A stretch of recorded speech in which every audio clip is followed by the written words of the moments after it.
আজ বৃহস্পতিবার ঐতিহ্যবাহী বনগ্রাম হাট ২৬/৩/২০২৬। বনগ্রাম হাটের অবস্থান মহারাজপুর ইউনিয়ন, থানা মকসুদপুর, জেলা গোপালগঞ্জ। আসুন জেনে নেই পেঁয়াজ, রসুন, ধনিয়ার আজকের বাজার পরিস্থিতি। সবাই আমারে সাইতে কিনতে গেছে আল্লাহ কিনছে আল্লাহ দিলে 2 পয়সা লাভ হইছে না তোমার পেঁয়াজ কত করে বেচেন ভাই? ভাই 1000 করে বেচছে। 1000 1000 কিনছে যে ভাই। ভাই বেচ কত করে কিনছেন? 1000 ভাই 1000 টাকা। জি 1000 রাহি পেঁয়াজ এটা রাখবেন? হ্যাঁ রাই পেঁয়াজ।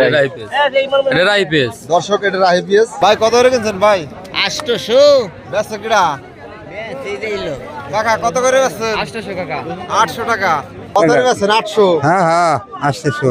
কাকা 800 টাকা করে পেঁয়াজ আছে। ভাই কত কইছেন? ভাই কত কইছেন? 900 কইছি ভাই 900 কইছেন। এখনো বিক্রি করবি না? 900 ভাই কত করে কিনলেন রসুন ভাই? রসুন কিনলাম হলো 1300। 1300। বাজার যদি 4000 না থাকে ভালো মানের সব বাজার 4000 না থাকলে ভাই কত করে বেচেন দইনা? 3800। 3800। যে রসুনগুলি ভালো রসুন, এই রসুনগুলি 1200 থেকে 1600 টাকা বিক্রি হয়েছে আজ মাথায়। পেঁয়াজেরও দামের ব্যবধান আছে। ভালো পেঁয়াজ হলে ভালো দাম, যে পেঁয়াজগুলি বড় এবং যে পেঁয়াজগুলি ছোট পেঁয়াজ সে পেঁয়াজগুলিরও দাম কম। তবে আজ পেঁয়াজ 800 থেকে 1050 টাকা পর্যন্ত বিক্রি হয়েছে। ধনিয়াগুলি 3200 থেকে 3800 টাকা পর্যন্ত বিক্রি হয়েছে। আমি জাকির আছি প্রতিদিন আপনাদের সাথে। দোয়া করে ভালো থাকেন সবাই।